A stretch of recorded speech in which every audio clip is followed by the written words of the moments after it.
What's up, YouTube? Welcome to our full Ikoria set review here. We've got Lord Tupperware. We've got Quarter Calls from the Limited Level Ups podcast. Could have had Mr. Metronome join us, but that would take all the fun out of the Crash Course arguments. So I told him that he wasn't invited. So what we're gonna do today is run through the multicolored cards first, then get through all the colors, and then round things out with colorless and lands. If you haven't already, please click that subscribe button, click the thumbs up button, leave us a little comment in the comment section. Any and all of that stuff is good stuff. Don't roast us too hard in the future for cards that we get wrong too. Okay, so diving in, we'll do uncommons. We'll roll through all the uncommons, and we'll loop back around and do all the rares, okay? Yeah. So starting up, we've got Back for More, which is 4 black-green for an instant. Return target creature card from your graveyard to the battlefield. When you do, it fights up to one target creature you don't control. What do you think? Yeah. I mean, there's a lot of words on this card. Sure. There's a lot of blow-up potential on this card. Yeah, Right? it's an instant. It's an instant. Creature sizing is definitely going to matter, right? Like, in a heavier black deck, this isn't going to kill something as much as you might like to.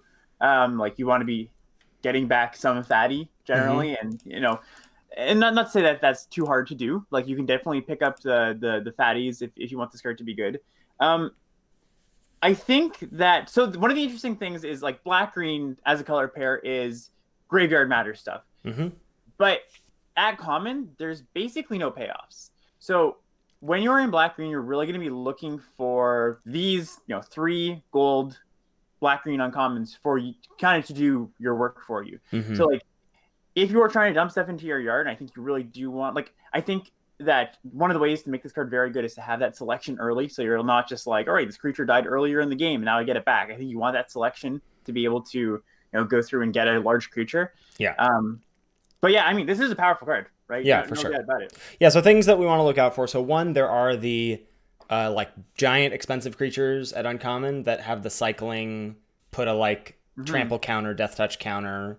Those are going to interact really well with this. Or we're going to be looking out for self mill. Like anytime you see a card like this, exactly what Alex said, like, you don't want to be relying on creature combat or like just combat in general to get cards in your graveyard for this. You want to have self mill or cycling creatures. So I think looking out for that, but that does seem to be what black green wants to do. This seems pretty powerful to me. I don't know if this is a pull into black green though. No, it looks like just like a fine value card. Like, the thing to think about is you're not often going to be getting the full 3-for-1. Like, if you're fighting, you're not going to be able to ambush something and have your creature survival that often. Right. So, like, that's something to consider. But if it's options, it's nice to have that. I would put this at like I want to say B minus. B minus. I'm gonna go C plus. A little cautious maybe, fair. but That's fair. Okay. Next up is Boneyard Lurker, another Golgari, 2 black green for a 4/4. Whenever it mutates, you can return target permanent from your graveyard to your hand, and it has a mutate cost of 2 Golgari. Yeah. So here's our first mutate card, and I think everybody, like the community as a whole, is having kind of trouble just grokking how mutate is going to play. It's gonna play. It's gonna play great. Well, myself, like, I think I'm like at a loss. Like, I have some ideas, but I think it's really, really hard to grok exactly like the play patterns, right? And I think it's gonna be very different for like cards like this that are like a spell-based effect rather than cards that like affect the board, right? I think this kind of card, like, it's gonna be like you're gonna play this as 4 mana 4/4 the majority of the time, right? You're not gonna be mutating this very often, right? So it's like, based on what? Based on the fact that, like, on turn 4, you're not going to be like mutating this that often. I don't think. Sure. I don't know. That it depends. Like, you sometimes you curve out with a Gravedigger. Yeah, no, I think so as well. But, like, are you going to be putting? Think about it this way: you play a 3 mana 3/3. Are you going to be mutating on your 3 mana 3/3 and make it a 4/4? Like, you're adding a stat and getting something back? No, but like, and I agree. It's hard to imagine. You have to have a scenario where you go like 2-drop, 3-drop. One of those two things has died. You want to get it back, and you have an and now you feel like your 2 or 3-drop is it has sort of done its work or is outclassed or whatever, and you feel fine leaving that body around. I agree. On turn 4, this is just going to be a 4-mana 4/4. That's fine. Yeah. You can also mutate onto it later. That's great, right? And I think that incentivizes you to be a 4-mana 4/4 on turn 4, right? Just getting that early stats, and then like this is a huge threat, right? Just this lying around and being like, like I need to kill this thing. Like, this is a must kill creature. If you play this on 4, and you have a card in your grave, your opponent has to kill this thing, right? I think, this feels like this is a pull into black green for me. I think. Yes, this card is very good. It's an engine on its own, right? You obviously need other mutate cards, but just as an engine on its own, it's quite good. I'm willing to give this like a B. You could easily see this being B+ though. Yeah, I'm going B as well. Yeah. All right, skipping over the rares here, we're going to go to Channeled Force, 2 blue-red for an instant. As an additional cost to cast it, you discard X cards. Target player draws X cards. Channeled Force deals X damage up to 1 target creature or planeswalker. Yeah, so this one's finicky, right? It's not just straight value or anything. The common thing you do with these kind of cards is like you hold some amount of lands so you can pitch those later. There are a few when you draw cards in the set, so like that triggers that. I think this is kind of like Back for More-ish, where it's like a card you will play, but it's not like a pull into blue-red, I don't think. Like, it's powerful. I don't think it's just generically great in most situations. I don't like this card very much. I don't think this card is powerful. Well, I mean, it has a lot of potential, I guess I should say. I don't think it's like inherently like look how powerful, right? But like it has a high ceiling, right? Like it's just hard to imagine like a scenario in the game where this is dealing 3 damage and you haven't done nothing for the past 3 turns as a result.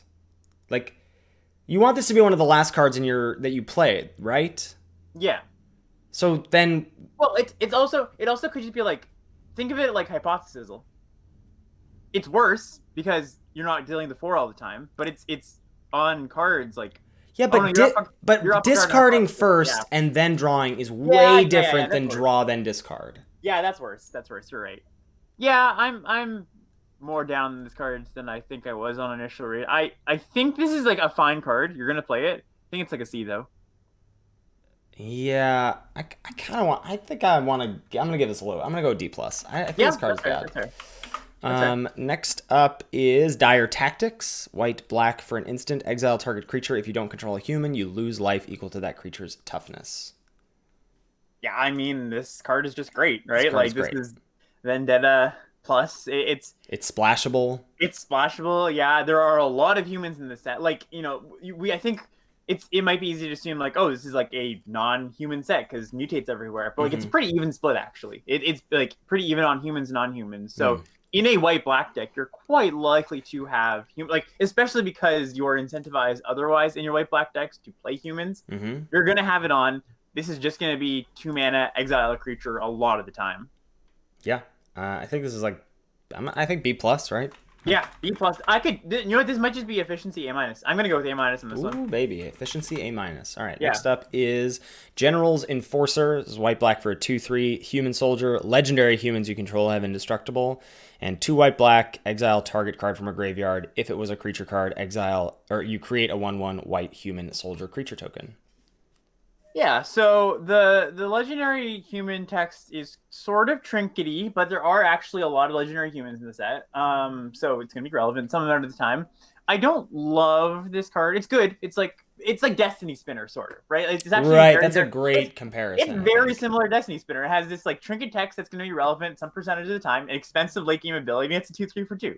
And right? It's like, yeah, Destiny Spinner / I mean, it's less efficient than Timurit, but like, yeah, there is graveyard stuff going on. Not only with black-green, that like you can just randomly hose some people. Again, I don't feel like this is going to be a pull into black-white, so I'm going to go C+. Yeah, I think what we're seeing here with the each enemy color pair has 3 golden commons. I think we're seeing like a distinct power level gap. Like there's a uncommon where it's like, yes, that card is great. There's a B where it's like, all right, it's fine, and like a C one where it's like, okay, could take it or leave it, right? Yeah. I think this is probably like the B one.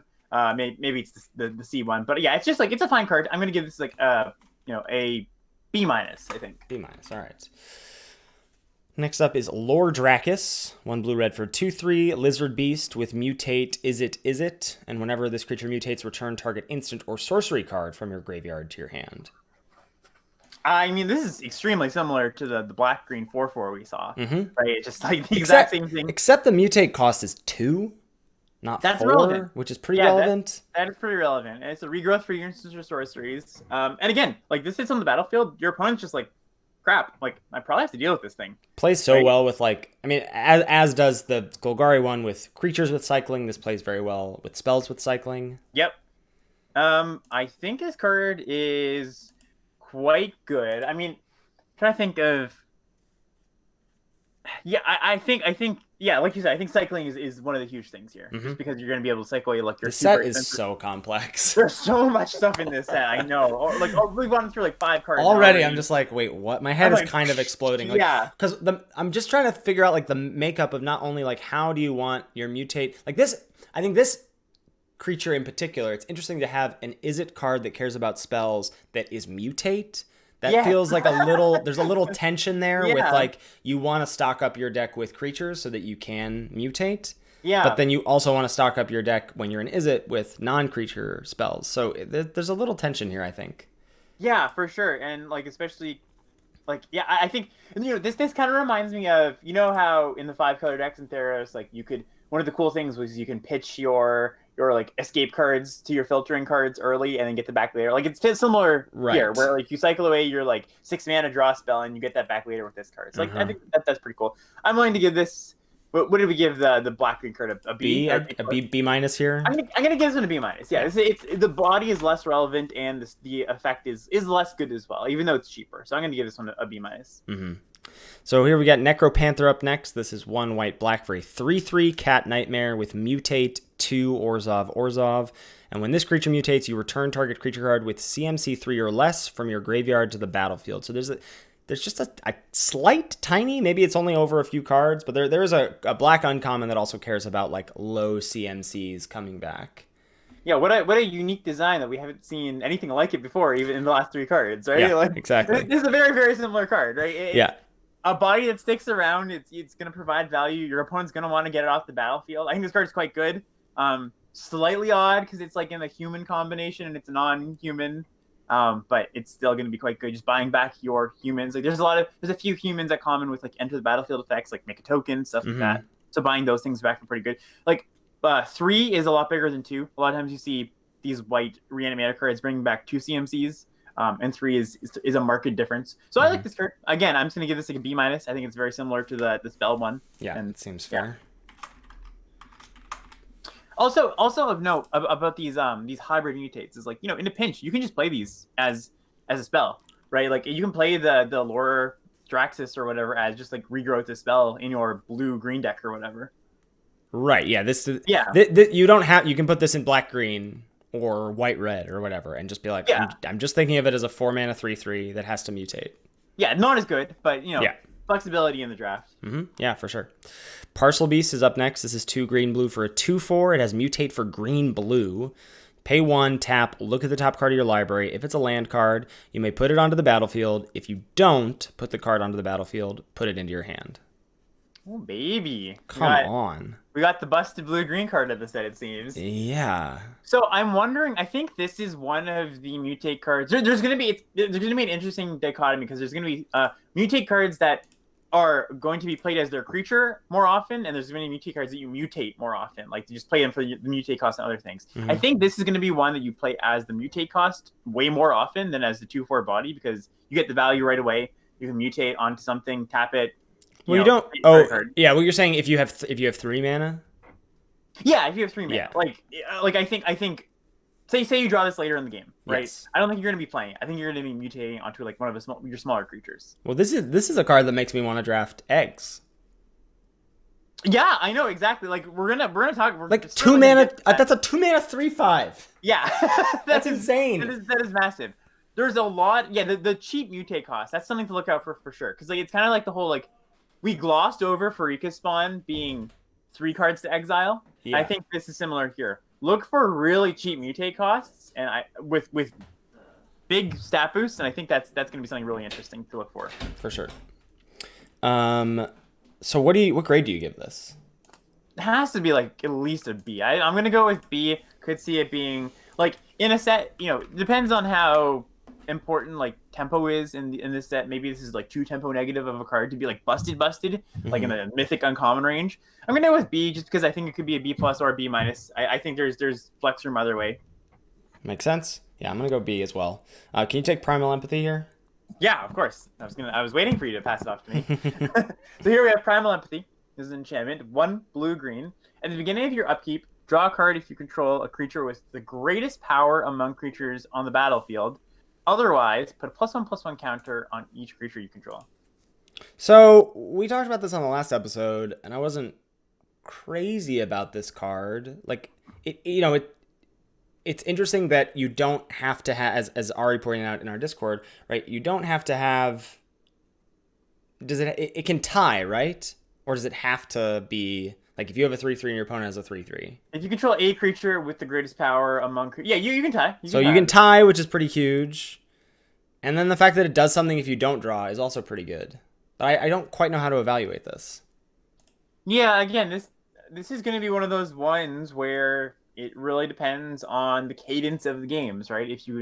This reminds me a lot of Furious Rise in a way, right? Where it's like a lot of times in my like kind of aggressive decks, I didn't want Furious Rise all that often. Mm-hmm. Now, maybe this is a little bit different because maybe blue-green wants to sit back a little bit more, and it appreciates both the card draw and the creature getting bigger. But I think it's very similar to Furious Rise. So, do you feel like you need to give it a synergy grade, build around grade? Like blue-green does seem to have a like large monsters theme, so it doesn't really feel like it's asking you to do something that the color pair isn't already trying to do. For sure. I guess I would be... My problem that I had with Furious Rise as well, and I think it might even be exacerbated in this set, is that, these cards that care about having your big creature stick, like especially in a set with Mutate, where your opponent's going to want to be like, I want you to kill that thing, right? Mm-hmm. I have a problem with cards that are just like, all right, you play this card, and then, I play my big creature on 4, they remove it. And it's like, well, now I'm just like so behind on board. I have this card, it's not doing a lot.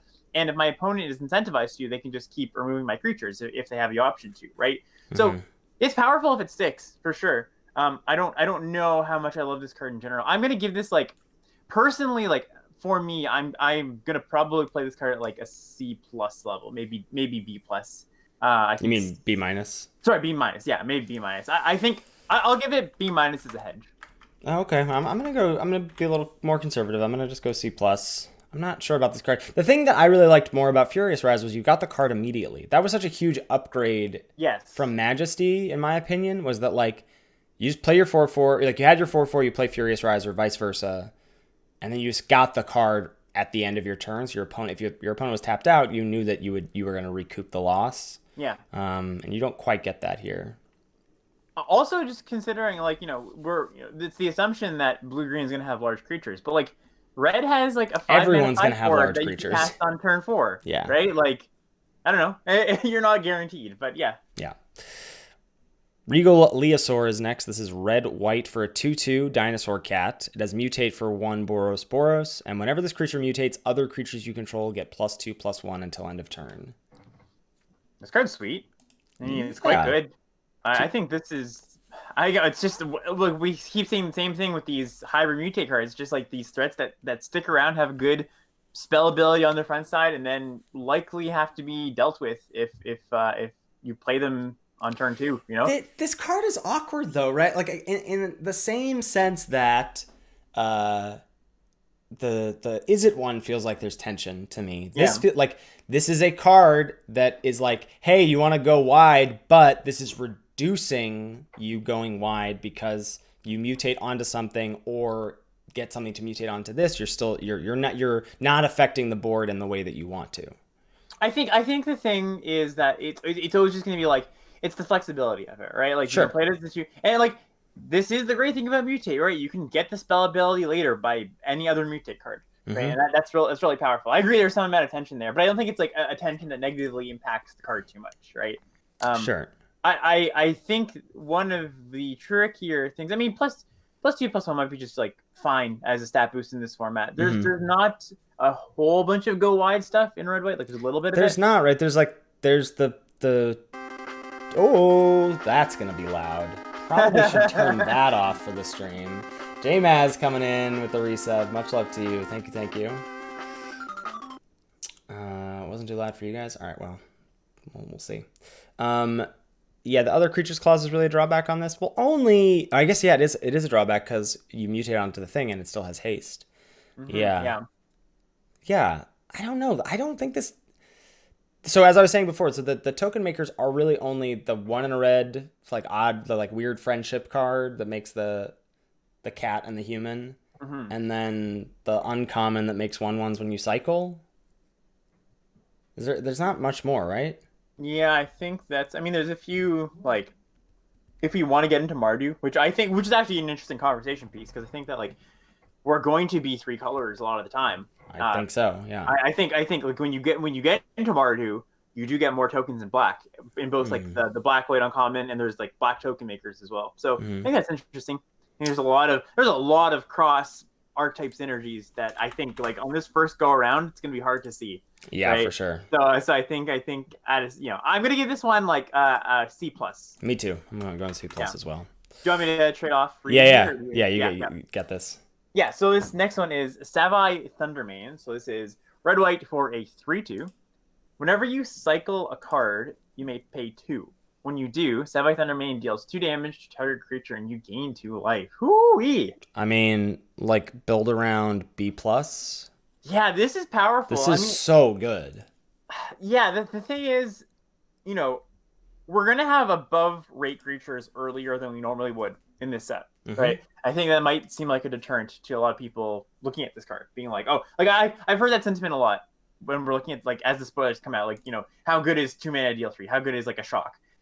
It's not going to be busted in the sense that you're not going to just mow down your opponent's 4-drop and 3-drop on curve and kill them just straight up. But it's never going to be irrelevant, right? Either it's going to like affect combat in some way. It's going to make blocking harder. It's going to ping off their like small flyer, right? So this is quite good just on a baseline. I'm not super worried about like shock being too small. It's not going to kill 5 drops, but like what do you expect out of your 2-mana card that is already a 2-mana 3/2, right? And then the life gain just makes it so that like as you're spinning your wheels cycling and paying this ability, you have more time to do that more. So I like this card a lot. I think I agree with the build around B+. Yeah. This card just seems like this hits the battlefield on turn 2. It's a huge groan, and it is a must deal with card. And like I guess it's not unexpected out of all these gold cards. But how many times have we said that so far? Just like this is a must deal with card, right? Yeah, that's why I wanted to look at these first because I feel like this is gonna frame. I think it frames the set not only in the like. This is where the power level is in these gold cards. And that is why I think I want to look at this first because that's going to put things like Fertilid or the new Skittering Surveyor or the tap dual lands at common or Evolving Wilds in a very, I think, important light when we get to those cards. I think those are going to be high picks. Yeah, no, yeah. I think the fixing is, and it's also like really interesting. Like I did a quick look through the comments. The commons in this set are actually just absurdly powerful. They're very pushed. Like, not only just the removal spells, just, like, the rate on the creatures. Like, I was going through the comments, and I was like, that's been a common before, but it just has this, like, small bit of upside that makes it better than the previous time we've seen this card. And they're, like, over and over and over again, I'm just like, wow, this is just a common that's obsoleted a previous common. Yeah. Right? So, yeah, this is some of the more powerful Magic we've played in the past little while. All right, Skull Prophet. Black-green for 3/1. Taps to add black or green, or taps to put the top 2 cards of your library into your graveyard. Yeah, I mean, on rate, just 2-mana mana dork. Like I said before, there's not that much payoff for stuff in your grave. I think green-black is just going to be like a value deck. It's not like spider spawning or anything like that, right? It's not like you're doing the thing. It's like, the milling is a bit of value, and that's cool. It's nice that you still like it's relevant after you've like ramped out your hand or whatever. Yeah, exactly. And just being a 3/1 is nice too. Like I think from a design perspective, it's a little odd to have like a mana dork be a 3/1, but I think it's awesome. Like you can it's relevant if you want to mill, or it's relevant if you want to trade up. Like, I think this card, just super solid. I'm gonna give this like a B minus. Yeah, I think that sounds good to me. Especially because there's so many mana sinks in this format, right? Like, Mm-hmm. we're gonna have a lot of ways to use our mana. So I think just 2 mana dork is great. Yeah. Okay, there we go. The Ryan Sachs Memorial card. Yeah, we got Sprite Dragon. So blue red for a 1/1 flying haste. Whenever you cast a non-creature spell, put a +1/+1 counter on Sprite Dragon. So this puts Stormcaster, Storm Chaser Mage to shame. Yeah. Yeah. I mean, this card seems great to me. This is just like Mischievous Chimera, right? It's the exact same rule. It's just like this cheap Delver threat that you're going to want to keep casting your spells, keep protecting it, and it's just going to keep getting in there. Opponent has to deal with it. It's very analogous to that card. I assume the blue-red deck is going to play out pretty similarly to how like the tempo-y aggro blue-red deck did in Theros. So this is going to be like... Oh, yeah, this is a sick mutate target. Holy crap. Yeah, this is a very good mutate target. I was just about to get to that. It's insane, right? Oh my god. Yeah, wild, right? Okay, so this is like B? I think I have to give this at least a B. I wouldn't be surprised if it gets into the B plus range. Like, kind of how Mischievous Chimera snuck up at the end of the format, being like, yeah, it's just like one of the better golden commons. It's just so efficient. It gets so big so fast, and yeah, it's a great mutate target. Yeah. There's even like there's a blue counter target spell that targets a thing you control, draw a card. Like, I think this is going to be one of the like the speed checks of the format, right? Where you're just like, well, can my dirtly deck beat blue red? I don't know. you know? Yeah, I don't know. That's true. Next up is Trumpeting Gnar. This is 1 green-blue for 3/3. It has mutate for 3 Simic. Whenever it mutates, you create a 3/3 green beast creature token. Yup. I love this one. So one of the things about mutate is when you mutate the card, most of the time, like you just cast any other card just as a mutate, not as a creature, it's tempo negative a lot of the time, right? So we're looking at the 3/4 flying Drake, right? You put it on a creature, your creature grows a little bit, but that's not impacting the board that much, and like you draw a card, that's cool, but it's tempo negative, right? This one is great because you can just keep piling on your mutate triggers, getting more, and still affecting the board. Yep. Right? That is insane. Mm-hmm. I think this card is very, very good. Like, this is I don't want to go too high. I think this is like B, but what I was talking, when I was talking with Abram yesterday, we were saying that like we think that the tempo positive mutate cards, the ones that are either very cheap in their mana costs or provide onboard presence, like don't just like draw you a card or loot you or something, those are the priority ones, right? And I think this one falls into that. And this one, I think of all the ones we've seen so far, the hybrid cost makes it even more flexible. Like, yeah, sometimes like I would be this is the one I'm the most fine being like, well, I'm in Dimir, but I'll play this as 3 blue mutate. That's great. Yeah, exactly. Yeah, that's a great point. Right. Yeah, this one I'm actively looking to take early, and I don't care if I'm Simic or not, right? Yeah, for sure. What's next? Also, hello, Metashaker. How's it going, Canadian friend? Nice. All right. So this is Zenith Flare. This is 2 red-white for an instant. Zenith Flare deals X damage to any target, and you gain X life, where X is the number of cards with a cycling ability in your graveyard. Tricky. This seems like a synergy piece. I don't think this is a card where I'm like, oh, sick, Zenith Flare, I want to build the red-white cycling deck. But again, like red-white, that's generally what it wants to do. Yeah, this one's interesting because it's not like, I mean, it's gonna be like deal 3 or deal 2 a lot of the time, but then it's also just like deal 10 in the late game sometimes. Like, you're gonna have to be pretty heavy cycling, but this can just dome you for 8. Yeah. Right. The problem is you're never playing this on 4, really. No, yeah, you're very rarely playing this on 4. I don't know. This one's a hard one to evaluate. I think that it is narrower in its applications than it might seem at first. But it does have quite a high ceiling. I'm gonna go C+ on this one, just because like it's like really busted when you get to do it for like 5. Like, if you ever do this for 5 in the mid game, that's such a swing, right? Like, you gain 5, you kill a creature. But that's really good. How are you dealing 5? Like, what do you mean by mid game? Turn 8? Dealing 5 on turn 8 seems unlikely to me. I guess also it's just like you could have cast stuff that has cycling and it just makes its way to the graveyard through combat. Sure, stuff like, yeah, I think so. I'm just like, you can't just be like, and on turn 4, I cycle 2 cards. Like, sure. Yeah, I guess I don't see. I guess when I say mid game, I'm talking more like 6, 7, right? Yeah. You're not casting this on 4. Right. Yeah, I agree. Okay, I'm good with C+. Okay, next up is Alert Heedbonder, 1 Simic for a 2/4 with Vigilance. At the beginning of your end step, you gain 1 life for each creature you control with Vigilance. Yeah, so this is so I guess for anybody who doesn't know, we should kind of explain this. So basically, in this set, the gold uncommons are focused in the enemy color pairs, right? There are no gold allied uncommons. That's just not a thing. Those aren't signposts aren't in this set. Basically, for each gold enemy pair, there's 3 gold uncommons, like the ones we've been going through. For the allied pairs, Selesnya, Azorius, Dimir, Gruul, there's these hybrid cards, and they're sort of your signpost cards, right? And what they say is play with this, play with Vigilance cards for green white, play with flying cards for blue white. They're basically like lords for ability words. So this is the green white one we're seeing here. Mm-hmm.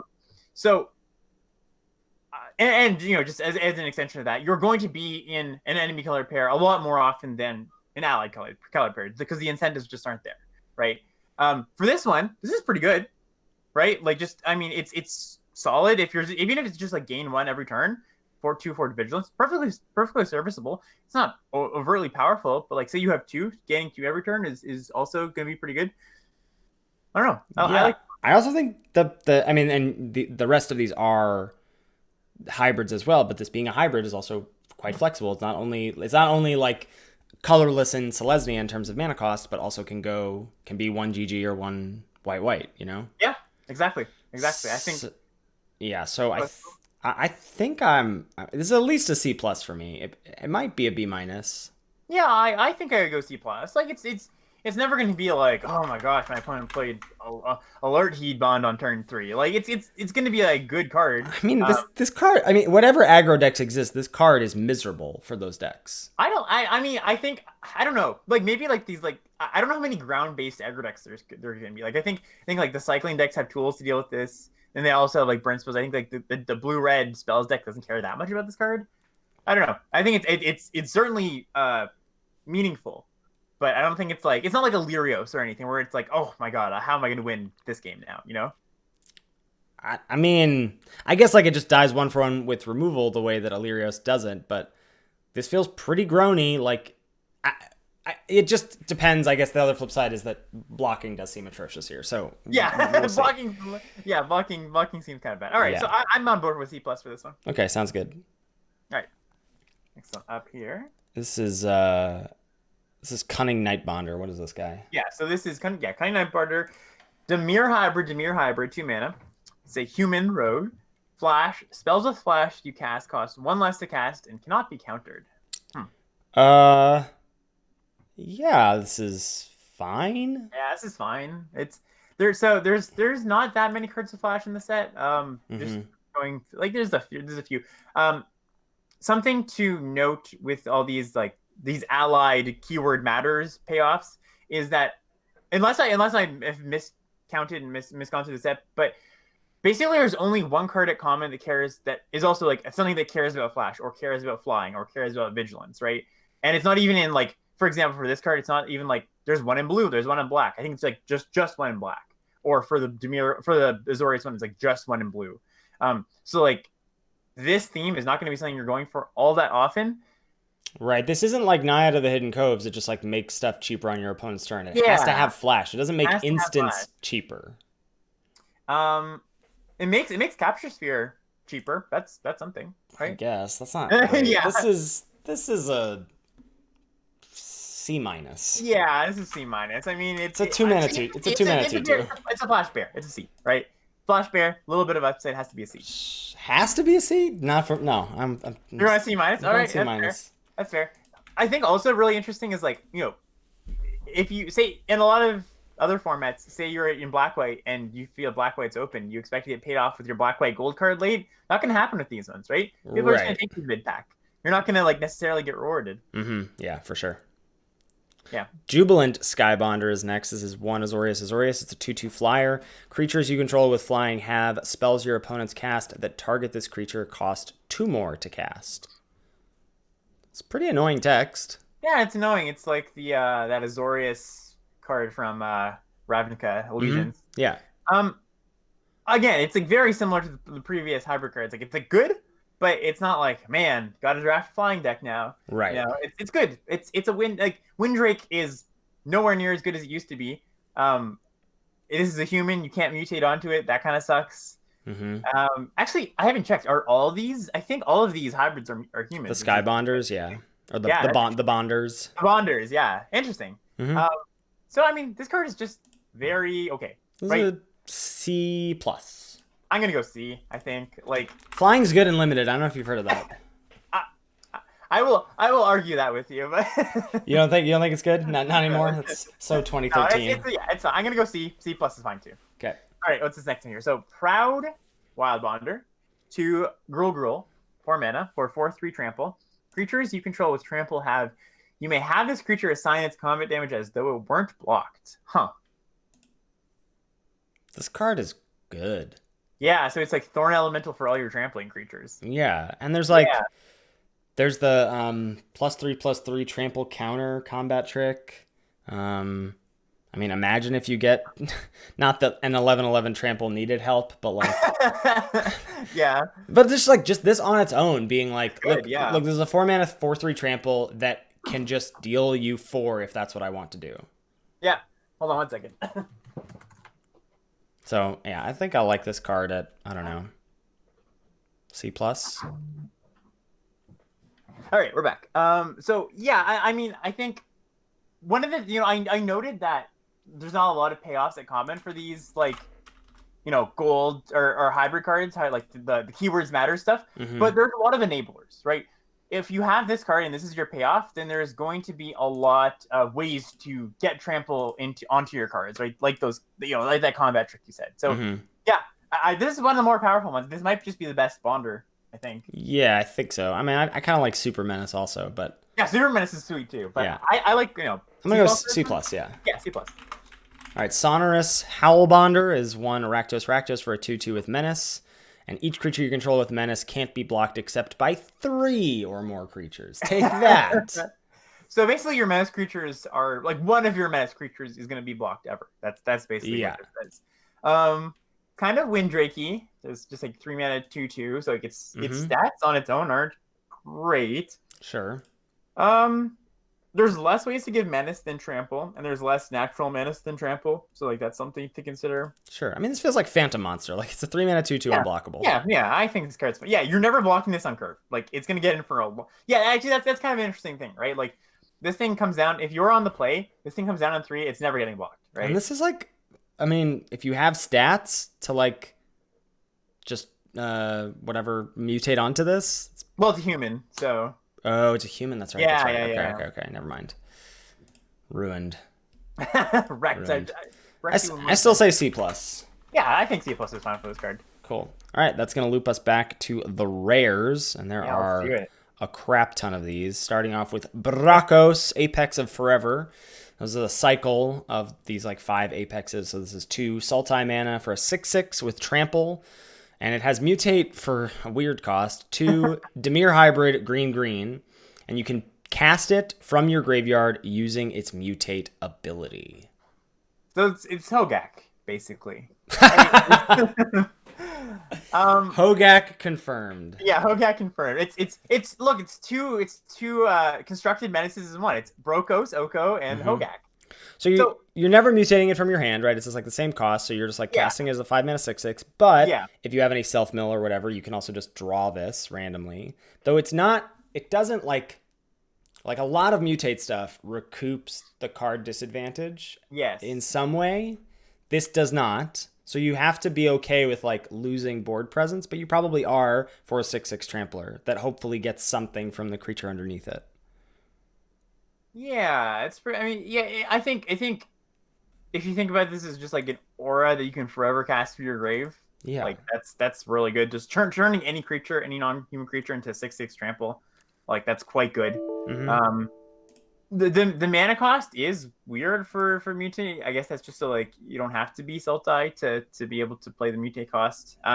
Yeah. Yeah, this is powerful. I think I like this at like a. It's tough. This can go either way because it's either like one of those cards. It's like yeah, good amount of value, or it's one of those when we get to playing it, it's gonna be like oh okay, like I see how this works. Like it just keeps coming back, and I can never outgrind it. Right? I think this card is insane. You think it's like so? You want to go like I'm going A minus. A minus? Yeah, I'm good with A minus for this one. I think this card. I just like I don't see how you deal with this. Yeah, no, I can't see either. It's just like you can exile it. There's a pacify whatever, but like yeah, this is great. Yeah, I don't know what I would take over this out of a pack. And it's 5 mana 6/6 trample like at its baseline, right? Yeah. Like yeah, it's great. Yeah, okay. Yeah, this card A is minus. Crazy. All right, well who's this guy? Cheville. So this is Cheville, Bane of Monsters. This is black green for a 1/3 death touch human. At the beginning of your upkeep, if your opponent control no permanents with bounty counters on them, put a bounty counter on target creature or planeswalker an opponent controls. When a permanent an opponent controls with a bounty counter on it dies, you gain 3 life and you draw a card. This is sweet. This is a great card. Okay, so you play it as a 2 mana 1/3 death touch. Just like good. Yeah. And then at the beginning of your upkeep, you put a bounty counter on something. But you only get to do it as long, like, so you put a bounty counter on a thing. And then as long as that thing's around, you don't get to put any more bounty counters. Yeah, it cannot have multiple bounties on a single creature. But how does an opponent ever get into combat when this thing is on the field? I told you, flying is good and limited. Flying is good. Yeah, true. This. What do you mean, how do they get into combat? Like, they can't attack with the thing that you put a bounty counter on, probably, but they can attack with other stuff. Sure. I don't think this is that insane. I think this is quite good. Okay, so you play this. Okay, on turn 2, it's insane, right? Do you agree with that? Or I you don't agree with that? You're going to keep putting counters on all your opponent's creatures. No, you're not. Why not? Well, so, like, they have a 2/2. You have to put the counter on the 2/2. Sure. Then they just never get into combat with that 2/2. And like also if this Oh, you know what? I read this wrong. Read this completely wrong. Yeah, you're right. Okay. Gotcha. No, I thought it was you can't put a counter on the same. Yeah. So only one thing can have a bounty. Only one thing has a counter on it at a time. Totally agree with you. Okay, yeah. It's good. It's not but it's not as much right. as this is fine. Gotcha. Okay. This does not seem like a mythic rare to me. Yes. I thought it was way better. Okay, never mind. Apologies. Yeah. Okay. So then it's a good. So you have to kind of wait around for like a creature that you're like, yes, I can kill that, or just like you could put it on their 2/2, sure, and they never attack with it. Right. And then it's like it's killed that 2/2 until this dies, which is good. Like I'm not saying any part of this is bad. It's just this isn't busted by any stretch. No. I think it's like C plus B minus. Yeah, I just give it a solid B, I think. Okay. Like, cause like you are going to get into the times where it's just like, all right, put a counter on it, kill the thing, put another counter on another creature, kill the thing, right? There's going to be those kind of play patterns, right? That's when it's going to feel busted. It's not going to happen all the time. Yeah, like, I mean, the fact that, like, I get what Set Twitch is saying in chat. Like, I understand that, like, you put the counter on the thing and then you use your removal spell. Your removal spell now gains you 3 life and draws you a card. Then you get to, like, rinse, repeat. If you do that, the card is great. Yes. Yeah, like, that's when the card is insane. And then, like, the base level is still good. So, like, I think it's probably still a pull into black-green, but it's not like, It's also not a May ability. It's not a May, right? You just have to, like, if they have one derpy creature on the battlefield, that's your bounty counter. Their egg is getting a bounty counter. Yeah. Interesting to note, though, that then if they mutate onto it, that thing still has the bounty counter. Yeah, that is true. So many words in these cards. Also, small other wrinkle: if this dies, the bounty counter doesn't matter anymore. Correct? Right, it stays, but the last ability is tied to it. Yes. All right. Let's dial in on this one. I'm gonna say B minus. Okay, we're after all that we have this. I'm gonna say B, but you can give B minus. Okay, thank you for the permission. You're allowed. Thank you. Yeah. All right, Death's Oasis is next. This is 1 black-green for an enchantment. Whenever a non-token creature you control dies, you put the top 2 cards of your library into your graveyard. Then return a creature card with lesser converted mana cost than the creature that died from your graveyard to your hand. And then you can also pay 1 to sacrifice this to gain life equal to the greatest CMC among creatures you control. Such a weird card. So it's like scrap trawlery. It's you can definitely create some cool lines and some cool loops where you just like keep getting things back. It's again, it's powerful. It's a little bit situational in the fact that like you're sometimes just gonna sit there and not do a lot. I don't know. This is a hard one, right? This is super contextual on what the board state looks like. Mm-hmm. I'm trying to think of an analog to this. Can you think of a card that's like very similar to this, where it's like you have to be careful in combat, and it's just like or else your opponent's gonna get like kind of sick value. I don't know. This is weird. There's a card, I feel like there's a card I'm thinking of that it's similar, but I can't quite put my finger on it. It's good, but I don't think I'm taking this. Like this seems like a mid pack kind of card, right? Like not only just three colors. Say if this was 2 colors, I think. It's or like if you're in black green, if you've got like the black green graveyard stuff, you're like, okay, this is a reason to dip into another color. Yes, exactly. This is your reason to keep to pick up the white dual lands or whatever. Yeah, Soul Shift is a good analog to this. Sure. For I'm sure many people can that resonates for many people in the chat. I'm sure. I think this is like this is a hard one. I'm gonna give you the first stab at this grade. I think I'm gonna go like build around C+, or like build around / synergy C+. Maybe. You know what? Gooberini has a good Moldervine. Moldervine is actually a pretty good comparison to this card. But you're not guaranteed to draw a card. No, but like this is one of those payoffs for like dumping things in your yard, right? Yes. Yeah, it's a more synergy based Moldervine. I'm gonna say synergy C+. Yeah, I'll give synergy C+ to this one. Wait, I want to go back. Cutlass Fury made a comment about Cheville. It said you can't use the Doomblade on the creature with the bounty counter. Why not? I'm very confused about that comment. Oh, like the Doomblade blade in this set, because it's the one that can't Doomblade counters, right? You can use any other removal spell, but like the actual like 2 mana kill something without a counter card. Oh, whatever. Yeah. Whatever. Give me a break. Yeah. Okay. We got our first ultimatum here. What's this? All right, so we got Eerie Ultimatum. This is white, black, green, 7 mana. Return any number of permanent cards with different names from your graveyard to the battlefield. This seems very good. This. So there's some ultimatums. I think like 3 out of the 5 that we're gonna see are like very good. Mm-hmm. And 2 of them are like okay. I think this is one of the better ones. Mm-hmm. Like aside from dumping your graveyard with the self-mill stuff, just like trading off and then casting this on turn 8 or 9, mm-hmm. bringing back like this is very Command the Dreadhorde, right? Like that's kind of what it feels like. Sure. Right. This is great. One of the questions is just like, how often are we casting 7 mana cards? Yesterday I had the question of how often are we casting triple colored cards with this intensive mana cost. I think the answer is going to be if you want to, you can. That's what I think too. Yeah. So I think that question isn't as much of it's not up in the air anymore. The 7 mana does kind of strike me as like, is that going to be a thing? I think more likely than not. If you want to get there, it's just hard to imagine if you're assuming your deck can cast this. It's hard to imagine this not being an A. Yes, yeah, exactly. I think so as well. It's very, very powerful. I'm going to give this. I don't want to give these build around. I think that's like not the exact right way to use build around. Yeah, I agree. I think I'm going to go A- on this one. Me too. It's expensive, but it's game warping, right? Yeah. So we've got Emergent Ultimatum. This is black, triple green, double blue. For sorcery, you search your library for up to 3 monocolored cards with different names. You exile them. An opponent chooses one of those. You shuffle that card into your library, and then you can cast the other 2 without paying their mana costs and exile Emergent Ultimatum. Yeah, this is meh. So you basically pull out. You get to cast the second and third best cards from your deck for free. The second, that aren't gold card, which a lot of your good cards. The fact that it isn't gold is pretty bad. I think you can cast those giant monsters like the cycling 11/11s or whatever. This one just doesn't seem like if I'm like a Dirtily Sultai deck and like I need a top end card, you can put this in your deck and it's fine.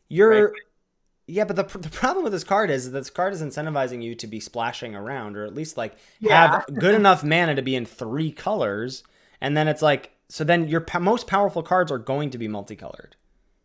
And by that time, but part of like by the point of the game you can cast this, you might already have drawn your more powerful cards, right? Yes. So your opponent even gets more selection because you're like, okay, here's a good card and then two kind of okay cards. You know? Yeah, I'm off this card. It's like you can cast it for like some amount of value. You draw two and the mana to cast it. It's fine. It's like a C. Yeah, I think C minus sounds right. So I'm going to join you there. I like this next guy. Yeah, this next guy is sweet. So we've got, let's see, we got Found, what's the name? Foundland Felidar? Yeah, Foundland Felidar. So it's a 4-mana, 3/5 Vigilance, so cool stat line.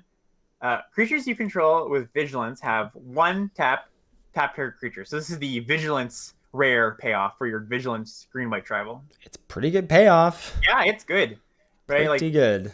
The play pattern a lot of times is going to be like attack with your Vigilance creatures, maybe use a trick so they survive in combat, and then on your opponent's turn you can tap them down, or just tap down the biggest thing. You tap a thing down on their turn, then you get to attack with this, and then tap another thing down in combat. Yeah, exactly. Or just like make 3 creatures not block, right? So just like it's a very flexible card, and just like on its own, just forget about any other Vigilance creatures in your deck. This card is very good. Yeah, right. This is like I think this is just a B+.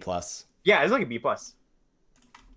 Yeah, this card is very good. This is a card that, like, if I'm black green, I'm gonna pick this up and want to splash it. Yeah, that's like you're just. This is gonna be a princely format. Not saying that the commons won't matter, but that I think you're going to be just going like, what's my rare? No whammy, no whammy, no whammy. Take it. Yeah. I think so. Yeah, I think so. Not saying that we're seeing like Dream Trawler levels of stuff, but I do think the gold rares and the uncommon gold cards are like where you're gonna want to be finding your power. But I think the nice thing is that like if you miss, it's not like they were forged where the commons right. The commons are pushed. Agreed. The misses are still good, right? Yes. Yeah. Next up is General Kudro of Drannith. This is 1 white black for a 3/3 legendary creature, human soldier. Other humans you control get +1/+1. That's pretty huge. Whenever General Kudro of Drannith or another human enters the battlefield under your control, exile target card from an opponent's graveyard. You can pay 2, sack 2 humans, destroy target creature with power 4 or greater. Just like cards are good. Stats. Good ability. Yeah. There is token making things that make humans. Yeah, I mean, I can't say anything bad about this card. It's not like, it's kind of not like Frontland Felidar where it's like, okay, I'm going to take this and splash it no matter what. Right. The thing that makes me, I mean, I like this card obviously, but it's not like a card where I'm like, ooh, going in any deck. Yes, exactly. And it's the trade-off of in the narrower archetype, it is better than Frontline Felidar might be, but it's not going to go in every deck, not going to be great in every deck. Right. The Grave Hate ability is like semi-relevant. Yeah, I mean, in a humans deck, let's assume you're in a humans deck with 8 other humans. This is like what, a B+? Yeah, it's bordering on A- probably. Yeah, bordering on A-. I'm just gonna give this B+. B+ sounds good. Yep. Yeah, I like that one. All right, another ultimatum. Yeah, another ultimatum. So we have here the Genesis Ultimatum: green, blue, red. 7 mana. Look at the top 5 cards of your library. Put any number of permanent cards from among them onto the battlefield. The rest into your hand. Exile Genesis Ultimatum. I mean, it's draw 5, I guess. I like this card. You like it? Yeah, I think it's pretty good. You don't like it? It's just doing it. It's just a little. It just feels a little. It's a little too coin flippy or whatever for my 7 mana 3 color card to be like. Yeah. Well, what if I frame it this way? What if this is 4/4 draw 4 cards? That's great. Yeah. So I think what if it's a 2/2 draw 4 cards for 7 mana? How do you like that card? I don't love it. I don't know. Yeah. Like we've got a draw 4 in the set at uncommon, and it has cycling 1. Yeah. Like, yeah, for sure. That's better. Like I get that you get to get some stuff into play for free. It's just it feels like the swings are going to be wild with this card. I think this card mitigates a lot of the risks that cards like Similar cards to this, where like you look at the top 7 and you take 2 cards and put them on the battlefield, like collected company style cards, where those cards generally aren't great, Yeah. right? Drawing the cards, I think, makes up for a lot of that. Right. And like, even if you so baseline, you hit 0 permanents, and that's not going to happen, right? Like you put Right. the lands into play, right? Uh-huh. And you put any amount of creatures into play as well. Like it's a big, it's almost like, I mean, it's not exactly like Boros Citadel, but it's a huge mana advantage and a lot of card advantage too. Yeah. So what do you grade this? Like B minus C plus. All Like right. Okay. yeah, yeah. Maybe we're on the same side of two different sides of the same coin here. Yeah, I think so. Yeah. It's just harder to cast Escape the Wilds. Yeah, except you had to cast the cards off Escape. Yeah, this is a lot better than Escape the Wilds because you get the mana to cast the cards. That's a huge part of this card. I would not like this card if you didn't put them on the battlefield or if you didn't draw the card. Here's my big problem. Here's my biggest problem with this card is that for my difficult to cast 7 mana spell. Yeah. I would like to not have some amount of the time just be you lose. So what's your whiff rate on this? What is your nightmare scenario? You hit like 3 removal spells or something? That's like, well, you hit 2 lands on average, right? So 2 of the cards don't matter. Okay, yeah. That's not great. So you're drawing 3 cards that matter in the late game, and if any of them are like derpy creatures, if any of them are spells, like it seems like this doesn't impact the board enough for what it's asking you to do. Yeah, I guess I don't want to spend too long on this one, but like I think this the two main situations are like, the board is stalled out, you cast this, it's great. If you're getting beaten down, there's not all that much that, a 7, like there's not that many cards that are going to save you on turn 7 if like your opponent's just about to win. And then like if your opponent is like slightly ahead, like there's going to be like draw some cards, put some permanents into play. You can either trade off with those permanents, maybe they're big enough to block, but you can just like trump with them to be able to cast your cards that you've drawn. Yeah.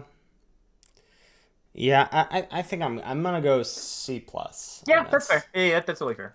All right, let's look at this next one there. All right, next one is Illuna. Yeah. Apex of Wishes, 2 and Temur for a 6/6. Flying Trample, hello. Has mutate for 3 Gruul blue, and when it mutates, you exile cards from the top of your library until you exile a non-land permanent card. Put that card onto the battlefield or into your hand. Ooh-wee. Yeah, so this is a powerful one. And again, like these three power mythic Apex Predator cards are pretty good. Yeah. Like look at the stat, like its face side is better than Broko's because it has flying, just like strictly better. And then the mutate cost, so it's 6 mana. Exile a non-land permanent. Yeah, I mean the same thing. Like you draw a card and you get to cast it. This card's right. This is another A minus, yeah. I'm gonna give it an A, flat A. Okay. Yeah. This is better, you think, than the Brokos? I think so. Just being flying and like, I guess there is some trade off. Just like your opponent snaps this off with a removal spell. Yeah, that's like it sucks. But I think this has higher upside. I think. Mm-hmm. Yeah, this is close. They're really close. But I think I like the A here for this one, and A minus still for Brokos. Okay. Brokos might just be an A as well. I think I mean you're never gonna have to choose between the two, so I think I like Brokos better, but yeah, it doesn't really matter. Yeah, that's fair. All right. Inspired Ultimatums. So this is blue, red, white. Target player gains 5 life. Inspired Ultimatum deals 5 damage to any target. Then you draw 5 cards. This is better or worse than the Temur one? Do you think? Better. Yeah, it's so like you're drawing 5 cards. I think it's very similar. I don't know if it's better. You actually think it's like straight better? I think it's straight better. Interesting. So it mitigates the tapping out for this thing. Because you gain 5. I know I'm gaining 5, so I'm buffering my life total. I know I'm killing probably their best thing. Mm-hmm. And I'm getting 5 cards. So it's like 6.5 for 1. Whereas like Genesis Ultimatum is only giving you 5 cards. Granted, it's giving you a mana advantage with those, but again, if 2 of those cards are lands, those lands probably don't matter. Like, so I don't know. I like this better. Yeah, just like guaranteeing one of them's removed. Yeah, I'm down with that. You're right. You're right. I think the remove like this is just. I think this It's is like better. a B plus. Yeah, when it's very similar to Cruel Ultimatum. Like it's not Right. like any Yeah. better. I mean, yeah, this card's really good. Yeah, B plus. Yeah. All right. Next up, oh baby, probably not a great limited card though. Is Keenan, Bonder, Prodigy, green blue for a 2/2. Whenever you tap a non-land permanent for mana, add 1 mana of any type that permanent produced. So we've got a couple dorks, like the Golgari one. There's a dork in green. There's the Mana Rocks. Then it has 5 green blue. Look at the top 5 cards of your library. You put a non-human creature card from among them onto the battlefield. Put the rest on the bottom of your library in a random order. Never mind. This is great for limited. Yeah, this card's good. Just like it's a bear with a great late game ability, right? Um, it's not like in the busted levels for sure, but it's like a solid B minus B. Yeah, I think B for me. How often? I mean, we'd easily run the numbers, but how often do you think the first ability is gonna be relevant? I mean, there's the 1 in a green 1/3 at common that taps for a mana of any color. Yeah, yeah. Like I think that's going to be in the. I don't know. Well, who knows what the top commons are going to look like, but I think Yeah, it's exactly. generally a pretty good idea to think that a mana dork in green is going to be good in the format. So I don't know. Yeah, this is yeah. So you get a B or B minus on this one? I'm going B. Yeah, totally fine. All right. Hey, like yeah. You're gonna whiff some amount of the time, but it's Right, whatever. but like you're never gonna like dump 7 mana into this thing when you've got stuff to do in your hand. Yeah, exactly. So yeah, like it it's really like, oh comes down- crap, my yeah. mana sink whiffed. Like then you weren't doing anything with your mana anyway. Yeah, exactly. No, we're in agreement here. Yeah. Okay, so Labyrinth Raptor. So this is black-red for a 2/2 menace. Whenever a creature you control with menace becomes blocked, defending player sacrifices a creature blocking it. Black-red, creatures you control with menace get +1/+0 to end a turn. Oh wow, this is a nightmare, like There- literally and figuratively. Yeah. So your creatures are practically never getting blocked unless your opponent has to block because they're about to die. And then like when they don't, and then the pump ability is so cheap too, right? I mean, I'm maybe you're not gonna have a board of This card's creatures. text doesn't matter because you're never blocking in this format anyway. Like You're going with this assumption. I don't know. I think you're gonna block. I think this. I don't think this is a no block format.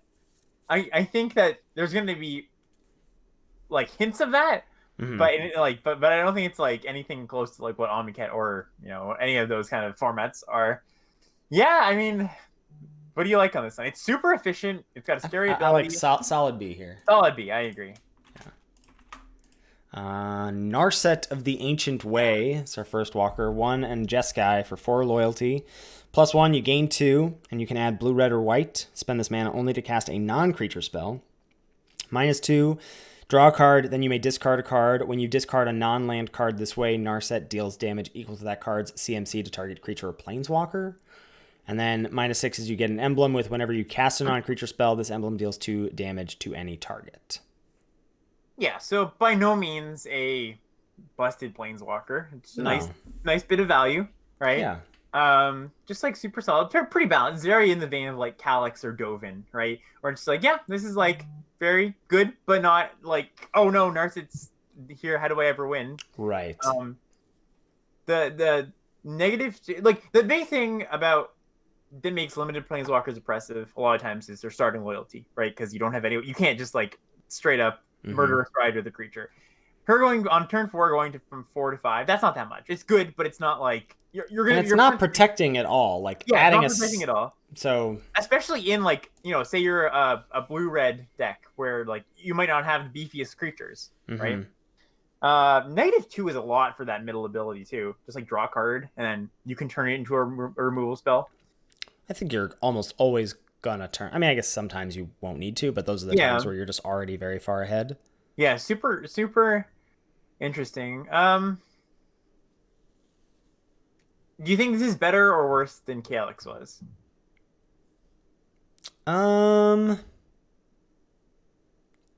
This seems like it asks less of you for deck building.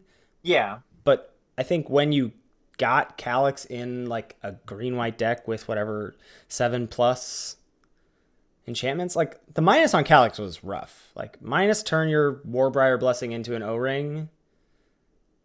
That just like felt really bad to play against. Yeah, I mean, I don't know. I think this is still feels like B plus to me. Yeah, I'd give her a B plus. Like she's gonna be like one of those cards where it's like, oh look, I'm in blue red. Let's pick up some white lands to just try to splash her. But she's not like. I can see myself first picking. No, I was gonna say I can see myself first picking an uncommon over this card. I don't know if that's true. At least, I think no. How about this? I don't think early in the format I'm going to. Later in the format, I can definitely see passing Narset over some of the uncommons that rise the cream of the crop. I agree. I mean, this is a very committing card early, and unlike the Apexes or some of the what are they? It's the Ultimatums. This I don't know if this is a card where I'm like, yeah, I'm all in on being able to cast Narset. Yeah, for sure. I'd give her a solid B. I think that's perfectly fine. All right. Next one here we have Nethrog, Apex of Death. So it's 2 white, black, green for a 5/5 Death Touch lifelink. And has mutate for 4 Selesnya hybrid black, so it's 7 mana for the mutate. When this creature mutates, return any number of target creatures with total power 10 or less from your graveyard to the battlefield. A, yeah. Just another A. This is stupid. Right? This is stupid. This is very stupid. This card's dumb. Yeah. Like, forget ever mutating this card. 5 mana, 5/5 less Death Touch lifelink. Like, that's super. Well, that's what's amazing about this card is like when you just need to curve out with a 5/5 Death Touch lifelink, great. And when you've been tussling in combat enough that you don't need to do that, and you can just then mutate and get back like 3 things from your graveyard. Well, the other stupid thing is like I think you're almost always going to be playing. This is 5 mana 5/5 on turn 5, right? Like you're mutating this when you draw this late game, right? That's all. That's the only time you're going to mutate it, basically, right?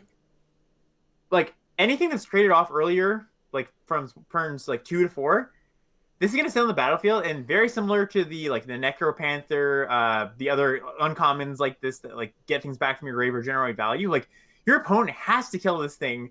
Or else next turn, like you mutate any cheap creature onto this, and you just bring back all of your cards, basically. Oh Jesus! Right? Yeah. Mutate anything onto this, and just your whole graveyard. Even if your whole graveyard is just 1 card or 2 cards. That's a nightmare. Yeah, this card is so dumb. Yeah, this card's. I can see this being A+. I mean, A+ is hard to get to, but this card, I think this is the best of the ones we've seen so far. Yeah, this may be the best rare we've seen. Yeah. Yeah. All right, we've got Offspring's Revenge. This is 2 red, white, black for an enchantment. At the beginning of combat on your turn, you exile target red, white, or black creature card from your graveyard. Create a token that's a copy of that card, except it's 1/1. It gains haste until your next turn. I'm not in love with this card. Yeah. I actually think I kind of don't like it at all. I mean, so one of the things about this set is there's a lower number of enter the battlefield effects because a lot of that kind of stuff is on mutate, right? So just in general, there's not that many ETBs. So like I can see you building a deck around this where you have a lot of like decent enter the battlefield effects. But like if you have a lot of decent enter the battlefield effects, your deck is good. Yeah. I just this feels like so. There's too much good stuff happening for me to go 5 mana. I mean, I guess it doesn't do nothing because you can do it the turn you cast this, but like, I don't know. I'm kind of out on this. So one of the interesting things is like you mutate onto a card and then that mutate creature dies and you have 2 cards in your grave and you get value back like after that. Like, you know, your 2 parts go into the grave, you get 2 creatures from that eventually, and the mutate is sitting there. Actually, that's kind of interesting, right? Because you get your mutate cards back that you can mutate onto after. And you know what? I actually am starting to like this card because it comes back as a 1/1, but the stats don't matter that much. Right. The abilities do. Because the abilities do. It comes back, you have a good mutate target because, you know, your opponent's likely spent removal, or like, you know, this is later in the game when removal, the hands have been played out. And then there's just like cheap bodies that like you mutate anything onto, and then 1/1 becomes, you know, a 3/3 or a 4/4. I'm a little bit higher on this card than I was in first read. I agree. I don't like love it, but I think this is like a solid value card. Okay. I like this as like a B. It's got to be build around, right? I don't know how much build around. Like I think the build around cost is like you have mutate cards basically. Maybe. Yeah. Okay, I'll give it a build around grade. I think like I'll go build around B. what are you changing about your drafting? Like, you need to pick up more mutates? I feel like that's what I you want to don't. do anyways. Well, but I don't think that it's just mutates, right? You want stuff. You want ETB triggers. Yeah, and there are some of those for Yeah. sure. Yeah. Okay. Okay. Yeah. Because it's only good with it's only good with mutate because you're like, well, my thing died. Now it's back as a 1/1. It has mutate. I'm gonna mutate onto it, and I get whatever mutate bonus it has, right? Yeah, but like plus you get whatever stats, right? Stat? You mean the like abilities? What do you mean Well, stats? no, like I'm saying the 1/1. It doesn't matter that much because it's a 1/1 because that's gonna change. Yes, I agree. Because you mutate onto it and you can have a 4/4 or whatever. Right, but that's next turn. Yeah, yeah. It's not immediate value, right?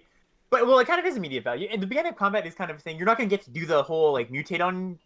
You mutate the turn it comes down, of course. But I think this is like a good grindy value card. All right. So you're just going what, straight up B? Yeah, I think straight up B. Okay.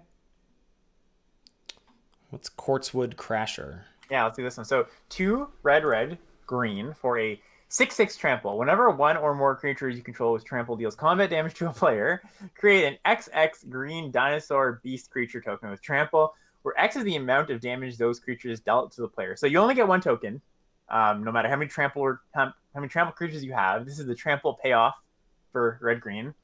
Card's kind of stupid, right? You mean only once each combat you make the Once XX. each combat, yeah. You only get 1 token each combat. Yeah, this card is dumb. Card's good. Yeah. Yeah, I like this card a lot. The B? Yeah, I guess this B plus? Yeah, I'd give it a B plus. I mean, it's a 5-mana 6/6 trample with much upside. There's been a lot of 5-mana 6/6s in this set. It's kind of funny. So again, like I don't think you're gonna end up in red green all that often, but you can just splash this in like your black red deck with like a bit of green, so it's still just like a very splashable card, no matter even if you're not straight red green trampling. Mm-hmm. Yeah. So I like B plus. Okay. We got Riel the Everwise, 1 blue-red for an 0/3. It's mythic. It gets +1/+1 for each instant and sorcery card in your graveyard, and whenever you discard 1 or more cards for the first time each turn, you draw that many cards. So, turns all your cycling cards into draw 2.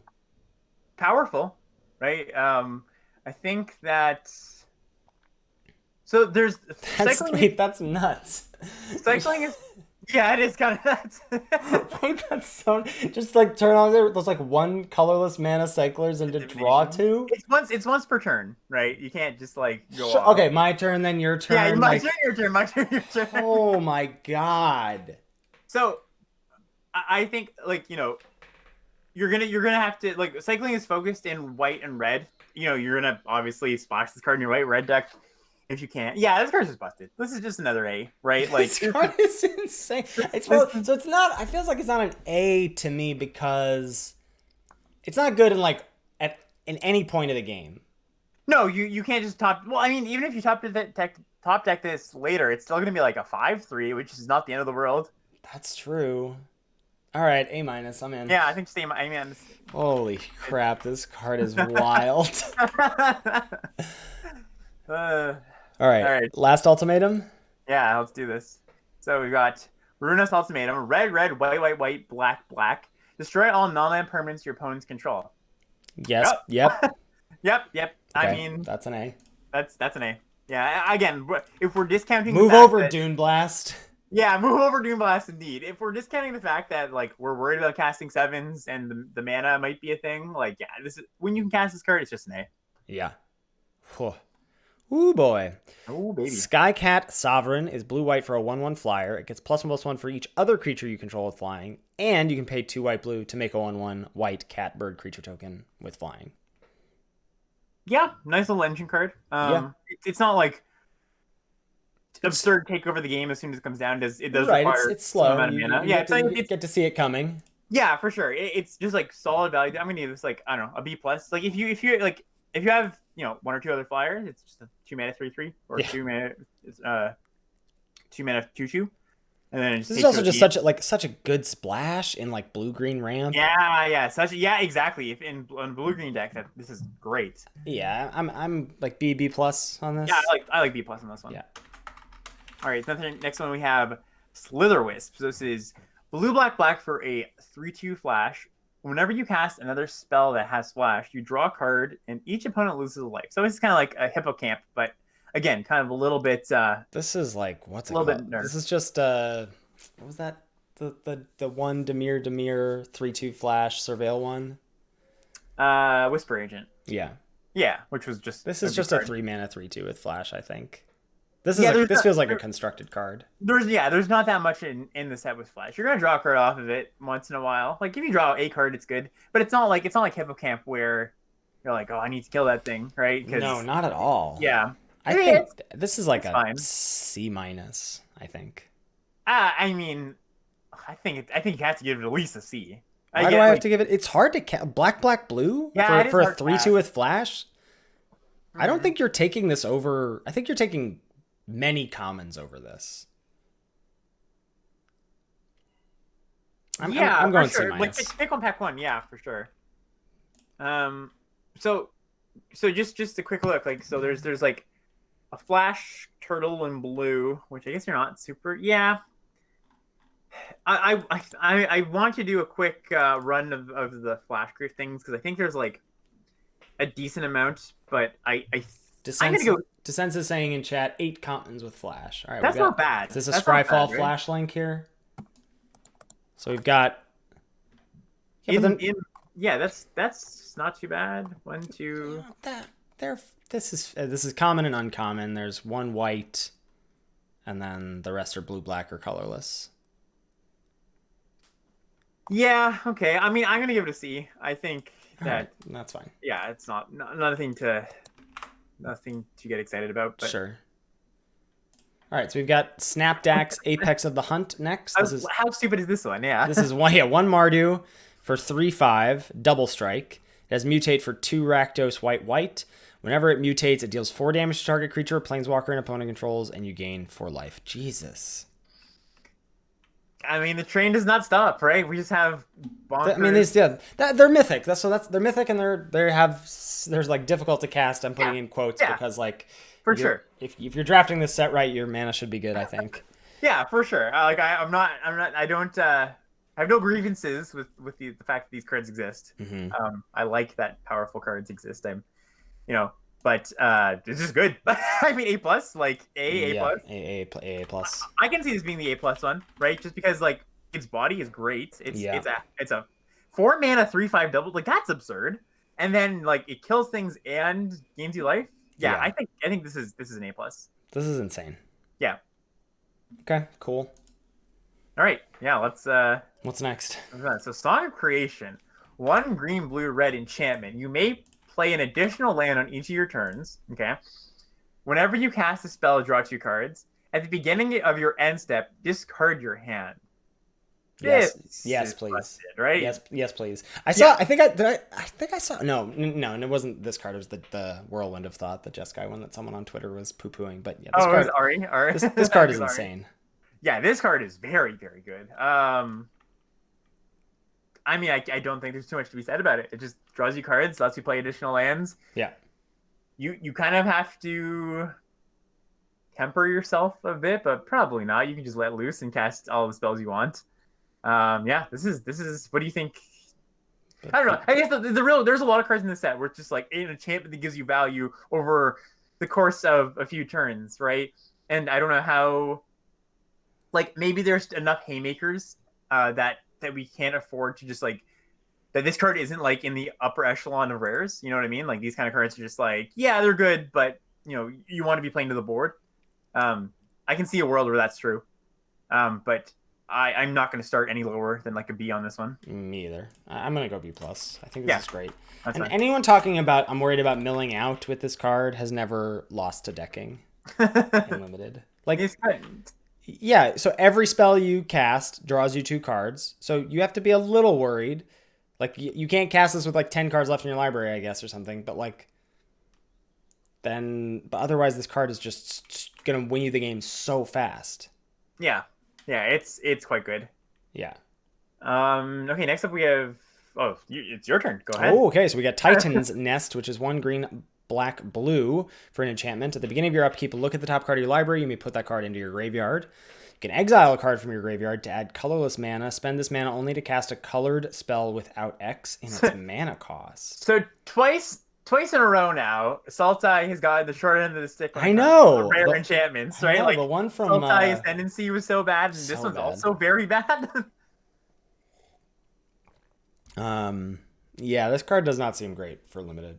This is just a straight. This is an F, right? Like, you're never playing this card. Probably not. Well, I don't know. It's so hard to give cards. Try one. You surveil one each turn. Surveil one each turn.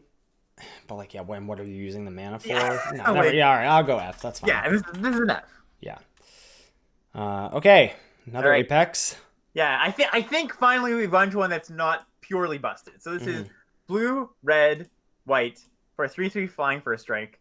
Mutate for 1 Azorius hybrid red, so 4 mana. Whenever this creature mutates, you may cast target non-creature spell with converted mana cost 3 or less from your graveyard without paying its mana cost. Okay, fine. Yeah, wow.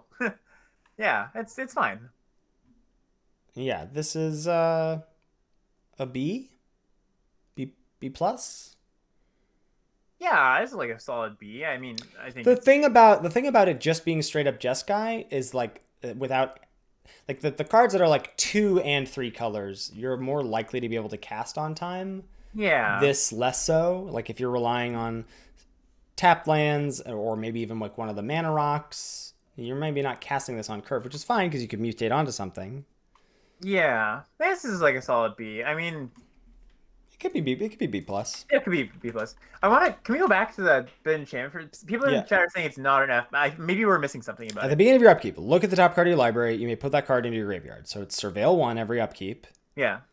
And then you get to turn your card. All of your spells have Delve. Exile a card in your graveyard. Add color. Spend this only. I don't think that's worth a card. No. I misread this one too. I thought this was with X and its mana cost. Oh no. Oh, so yeah, it's not an F. It's not an F. Yeah, it's still not great though. Yeah. Okay. So going back. A D. This is not a good card. Yeah, no, it's not a good card. I think this is like this could be like you get the biggest thing about this card is the mana advantage, right? That's the great part about this card. Yeah, this is like a D plus or something. Like it's a builder. I don't even feel comfortable giving it a grade, right? It's like you're not going to play this in your deck unless you have a specific build where you just want the mana from this card, right? And a little bit of selection. So it's not a straight unplayable card by any means, but it's very niche. Yeah, I think so. Yeah. Okay, so now up next is Whirlwind of Thought, which is 1 blue, red, white enchantment. Whenever you cast a non-creature spell, draw a card. Yeah, so this is the joke that Ari posted on Twitter. Like, compare this one to the Temur one, right? It's just like, how much better is the Temur one compared to this one? It's better. This one is still good. Oh, it's still good. Yeah, I mean, just like having all your non-creature cycle, that's quite good. Or cantrip, I should say. Cantrip, yeah. I think it's like this feels build around to me. Yeah, it's build aroundy. You're likely going to have a lot of non-creatures in black in these color combinations, so it's like it's like the build around that you're not going to have to build around fair. It's not going to be like you're not going to change your pick orders very much. You don't think so? I think you will. I mean, if you're in Jeskai, I think there's going to be a decent amount of non-creatures anyways. Yeah, that's fair. I'm going to go build around B. Yeah, let's do that. Okay. I guess if we gave the other, yeah. I mean, I don't want to split hairs between this and the other one, but yeah, if that other one was a B, I guess this should be a B or a B minus. Mm-hmm. I thought we were at B plus for the other, or maybe. Oh, fair. Yeah, if we were, then sure. Yeah, sure. B plus for song is what we did. Yep. All right. So we have another mythic rare here. We have Winota, Joiner of Forces. This card is great. So this is 2 red, white for a 4/4.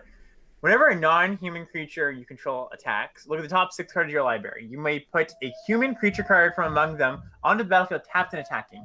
It gains indestructible until end of the turn.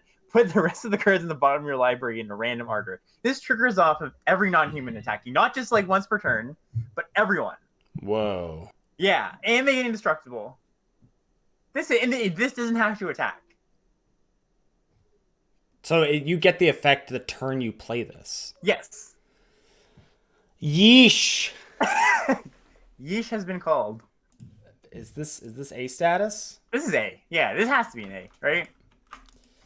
I mean, I guess the one slight downside is like it's sort of built around you in the sense that, I mean, like I said, it's kind of 50-50 humans, non-humans in the set. Mm-mm. You do want to have a good amount, a good hit rate. This is just such a good. It's also such a good splash if you're like red green monsters or whatever. Yeah. It's kind of interesting. You do have to like you have to have a balance, right? It's the balance. That's the deck building. You want to have split humans and non-humans. Yeah, it's cool though. I think it's quite good. Yeah. I mean, the base level of 4 mana 4/4 with it. I think this is great. Yeah, I think so too. I guess we could go A-. Like sure, A-, yeah. Okay. Fiend Artisan is Golgari for a 1/1 nightmare.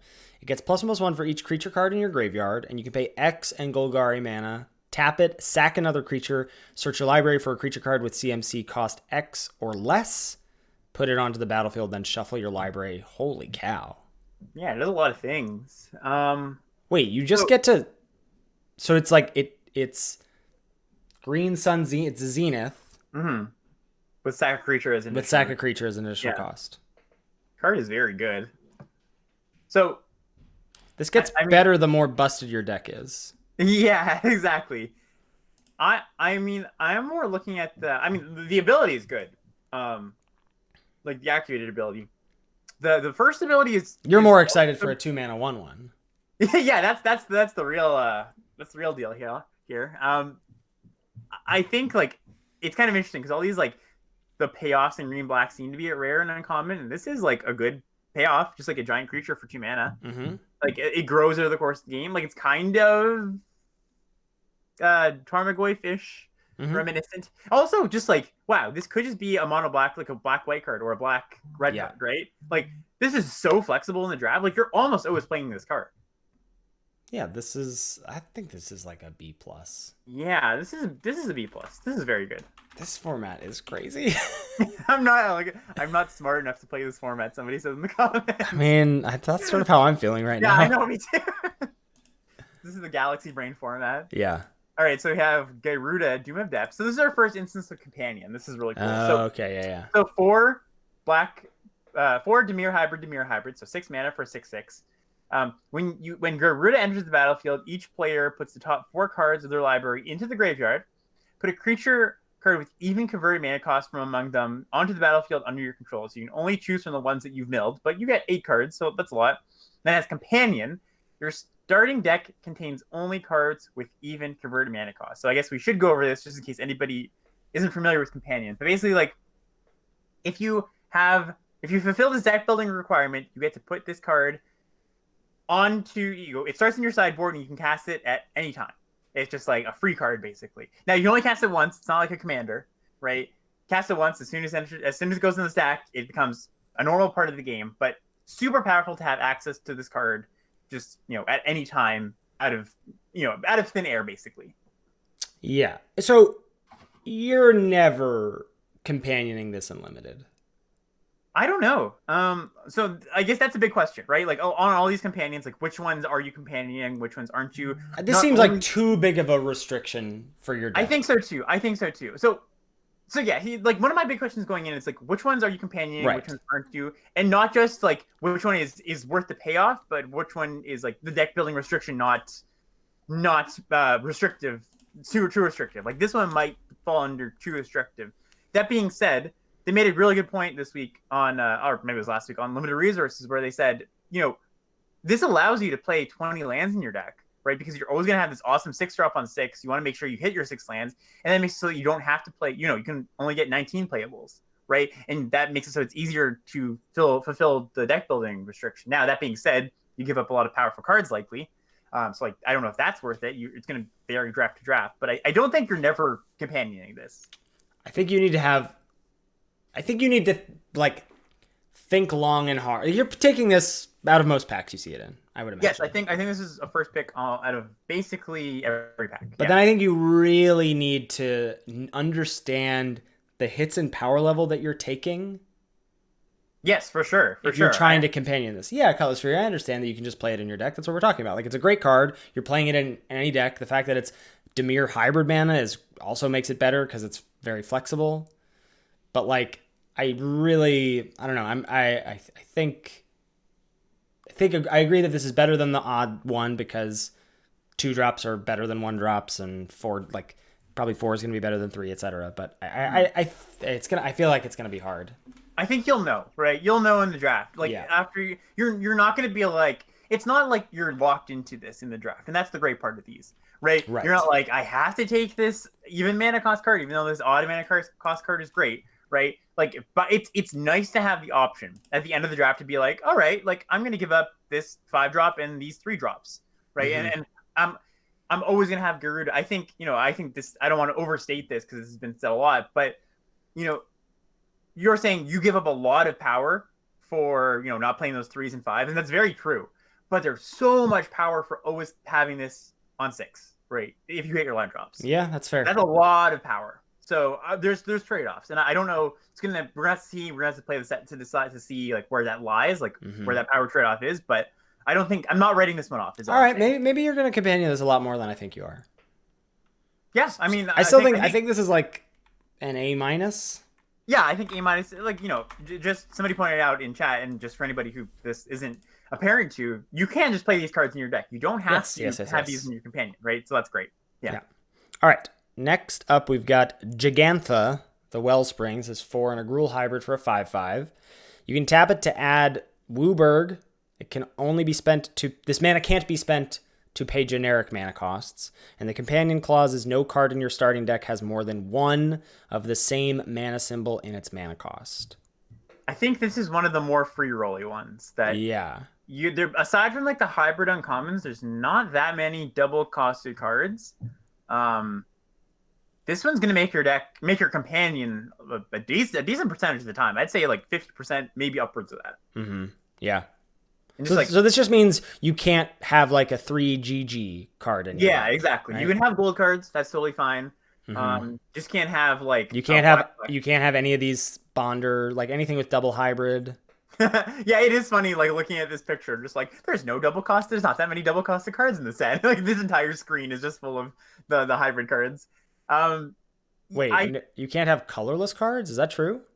Yeah, you can have colorless. Yeah, you can have colorless. Yeah, colorless is okay. Yeah, colorless is totally fine. Yeah, this card's good. This is weird too. It's hard to evaluate because we haven't seen power in this way before, right? So it's like, how it's like in Cube where you take lands over everything, even though it's not like, it doesn't seem that powerful.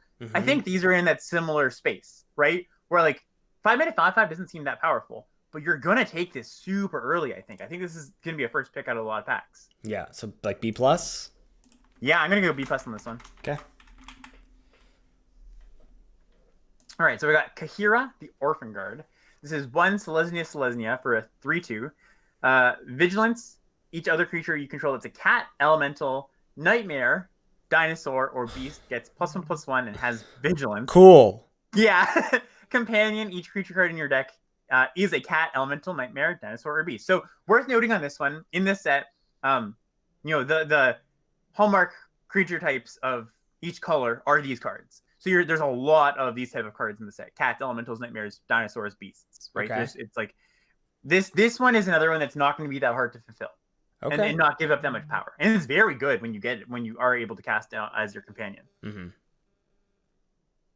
So another B+, you think? I think so. All right. Yeah, B+. I think I could even see this one going to the A- range just because like of the inherent power of companion and it being like a good card in your deck without giving up a lot. Yeah. All right, we've got Karuga, the Macro Sage. This is 3 Simic for a 5/4. This one you should not companion, I don't think. Your starting deck contains only cards with CMC 3 or greater and land cards. When it enters the battlefield, you draw a card for each other permanent you control with CMC 3 or greater. Yeah. What do you like? This is good. Yeah, it's just good. A 5-mana 5/4 that has that text. I can't. You can't not put 2s, right? You can't play a deck with no 2s. So there's a few things, right? Like cycling means you're not just doing absolutely nothing. Like it's close to nothing. It's close to nothing. I would assume no. I would assume in this format with mutate being something that you like have to deal with. Yeah. If this is a format where, if this is like Rick's, where curve didn't matter and you played like no 2-drops, then sure, this card will be absurd. I wonder if there's a world where there's enough like decent defensive 1-drops. Like there's an 0-4 crab or whatever for 1 mana. But how are you playing 1-drops? Oh, sorry. I thought it was just no 2-drops. Yeah, never mind. No, Never mind. no Sorry. 1s or 2s. No 1s or 2s. Okay. Yeah. Okay. I'm kind of off at his companion, but I can see a world. Card's still good. Also interesting. You can change your companions post board. It's not about like you don't have to have the same deck. Oh yeah, so you could be like, hey, it's a slow matchup. I'm gonna take out my 2s and always have this in my opener. That's pretty cool. Yeah, that is pretty cool. Again, power level wise, it's powerful. What do you like grade wise for this? I think I'm still on B+. Yeah, I go B+ in this one.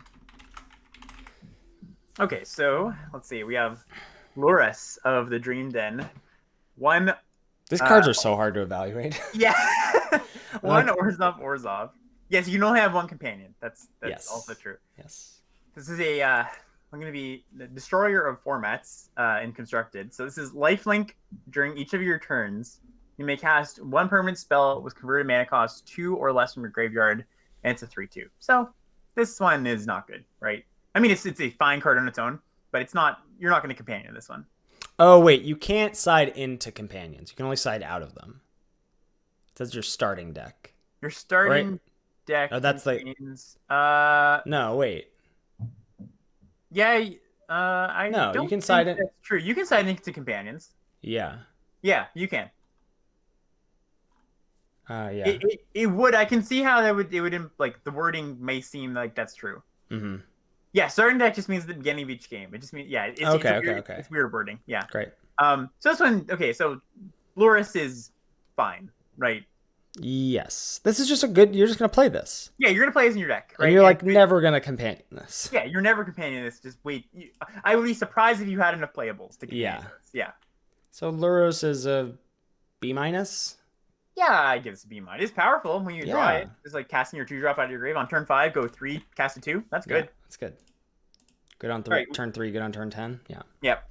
Lutri the Spell Chaser. We all talked about this one. One Izzet for 3/2 with flash.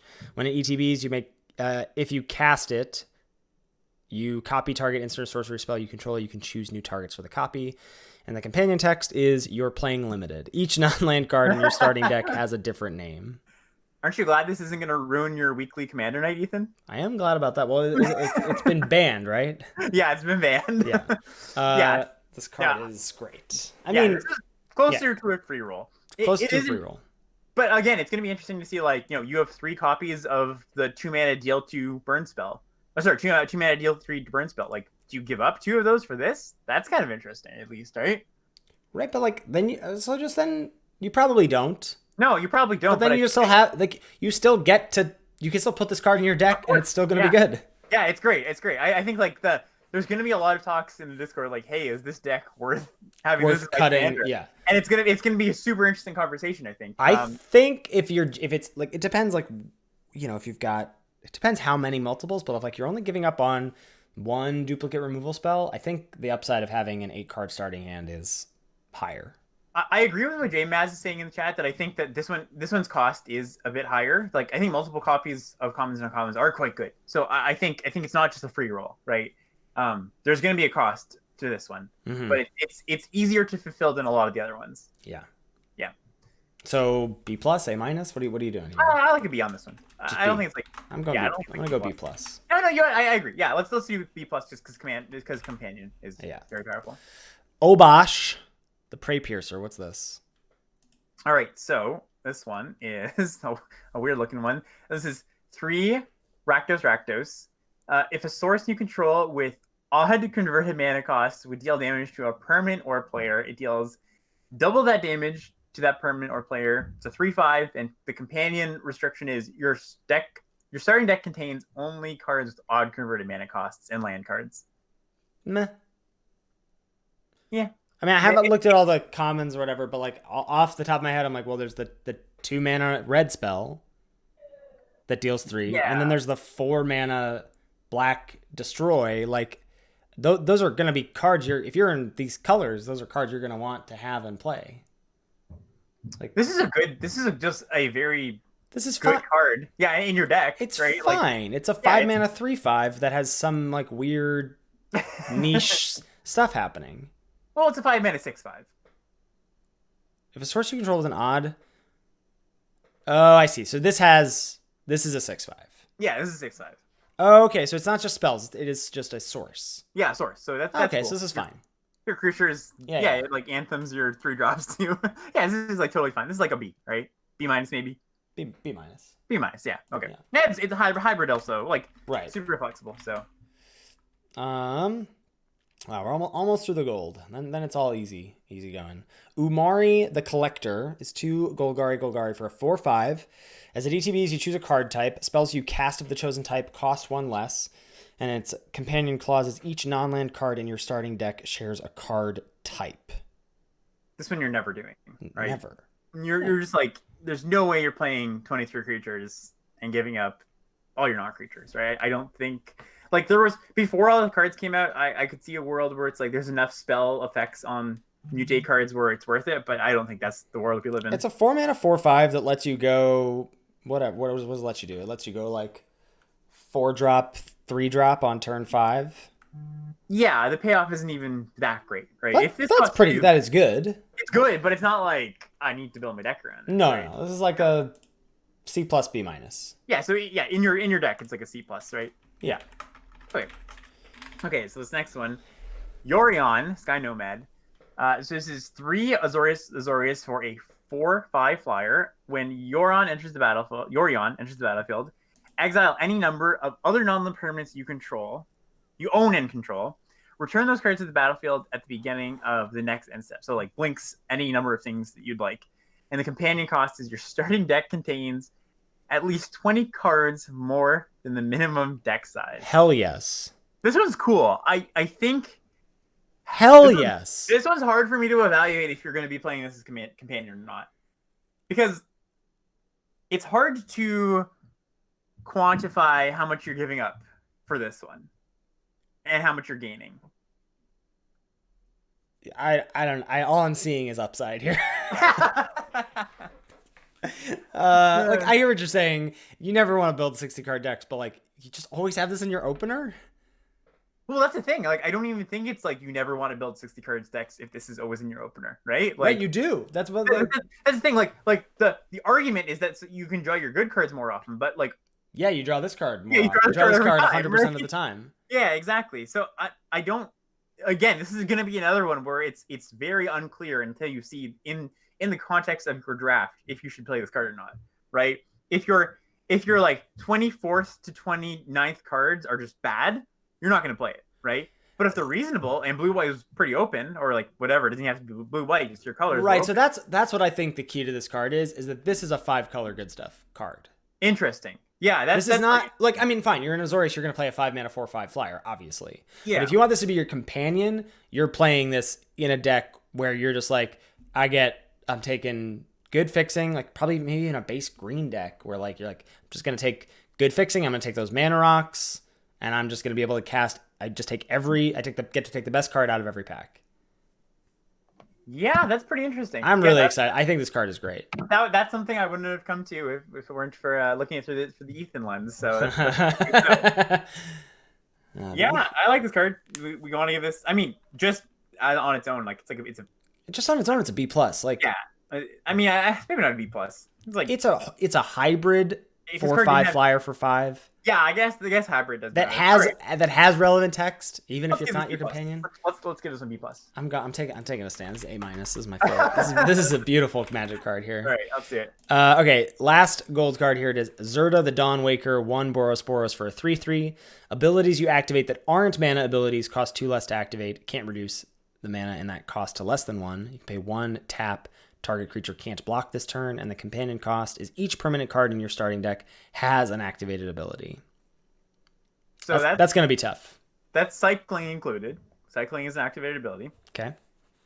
But yeah, I don't think you're going to be able to get there on this one. And this turns your cyclers into only costing 1 if they cost more than 1. Which is weird because most of them actually only cost 1. Exactly. Like, yeah. You guys noted this on the show this week, but it is super interesting. Like the cycling costs are almost all 1 and they're not colored. Like it's so crazy. Yeah, it's so strange. Okay, so let's put all that aside. Let's just say 3 mana 3/3 third creature can't block this turn. That's a fine card. It's fine. You know? This is like a He's like a C plus. C plus B minus. Yeah. Yeah. All right. Well, that is going to do it for the multicolored cards. Cool.